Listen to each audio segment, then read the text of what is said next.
Good morning, students. Today we discuss about Gay-Lussac law. Gay-Lussac law is the relationship between the pressure and the temperature. आपने mostly देखा होगा summers में जो automobiles के tyres होते हैं वो इन्फ्लेट कर जाते हैं, मतलब फ्लफ़ी हो जाते हैं ज़्यादा। जितना अमाउंट उनमें होता है एयर का उससे ज़्यादा हो जाते हैं साइज़ में। रीज़न क्या होता है? प्रेशर बढ़ जाता है उनके अंदर। अब कई बार तो ऐसा होता है समर डेज़ में कि इतना ज़्यादा प्रेशर बढ़ जाता है अंदर एयर का कि वो ब्रस्ट कर जाते हैं, फूट जाते हैं। और मोस्टली आपने विंटर्स की मॉर्निंग में देखा होगा टायर्स में जो प्रेशर है वो कम मिलता है। तो इसका उसने गे-ल्यूसेक ने लॉ दिया, मैथमेटिकल रिलेशनशिप दिया टेम्परेचर और प्रेशर के बीच में। और इसको हम कैसे डिफाइन करेंगे? It states that at a constant volume pressure of a fixed amount of a gas varies directly with the temperature P directly proportional to T mathematically, and P upon में T equals to constant, that is equals to K3, जिसको हम देंगे K3 क्या है? Constant of proportionality.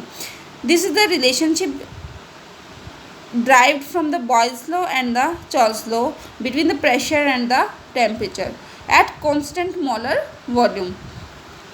और each line of the graph is called isocoric.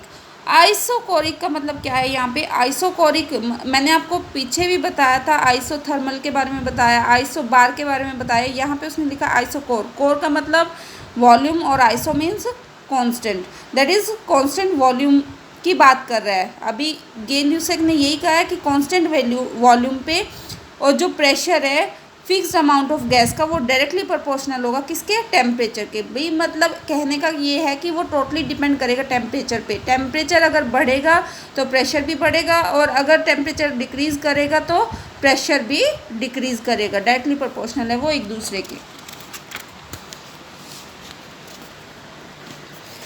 ये graphical representation दी है उसने गे-ल्यूसेक लॉ की। ये प्रेशर है बेटा, बार में रिप्रेजेंटेशन की है, और ये टेम्परेचर। जब उसने कांस्टेंट वॉल्यूम पे ग्राफ लिया, एक वॉल्यूम ली उसने V1, एक ली V2, एक ली V3 और एक V4। जब उसने वॉल्यूम ली तो अभी हमने पढ़ा कि जैसे जैसे टेम्परेचर इंक्रीज़ करेगा तो प्रेशर भी हमारा इंक्रीज़ करेगा। इसका मतलब जो ग्राफ आएगा वो स्ट्रेट लाइन ग्राफ आएगा। Clear students? तो ये था बेटा आपका Gay Lussac law. Now we discuss about Boyle's law, Charles law, Avogadro law, Gay-Lussac law. Now we start ideal gas equation. Three laws which we have learned till now can be combined together in a single equation which is known as ideal gas equation. जो हमने laws पढ़े हैं इनको हम single equation में combine करेंगे, bind up करेंगे, और उस इक्वेशन को हमने नाम क्या दिया? आइडियल गैस इक्वेशन नाम दिया है। फर्स्ट लॉ जो हमने पढ़ा था वो बॉयल्स लॉ पढ़ा था। According to Boyle's law V यानी कि volume inversely proportional to the pressure at constant temperature and number of moles of the gas. Now next law is the Charles law, which says that volume of a gas directly proportional to the temperature at constant pressure and number of moles of the gas. Now next is the your Avogadro law, that is volume of a gas is directly proportional to the number of moles of the gas at constant pressure and temperature of the gas. If we combine these three laws or these three equations, then we get V directly to NT upon में P. V equals to R NT upon में P, where R is the proportionality constant of the ideal gas equation. On rearranging the equation, जब हम इस equation को arrange करेंगे यहाँ पे, जब इसको अरेंज करेंगे तो हमारे पास ये P इधर आ जाएगा बेटा, तो PV equals to NRT। Here N represents the number of moles of the gas, T represents the temperature of the gas, P represents the pressure of the gas, V represents the volume of the gas, and R is the ideal gas equation constant.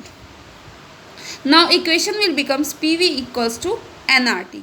अगर हमारा n की value 1 है, मतलब number of moles of the gas अगर हमारे पास n है, n equals to 1 है, 1 number of mole है, तो हमारे पास इक्वेशन क्या आ जाएगी, PV इक्वल्स टू RT. अगर हम R को यहाँ डिफाइन करेंगे तो R equals to PV upon में NT, that is R is called gas constant. It is same for all the gases and it is also called universal constant and ideal gas equation. Now this is your ideal gas equation, PV equals to nRT. And the value of R is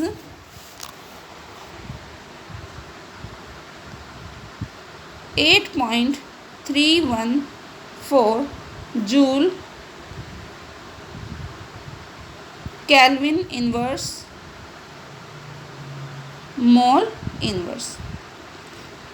This is your ideal gas equation. Enough for today, students. Have a nice day.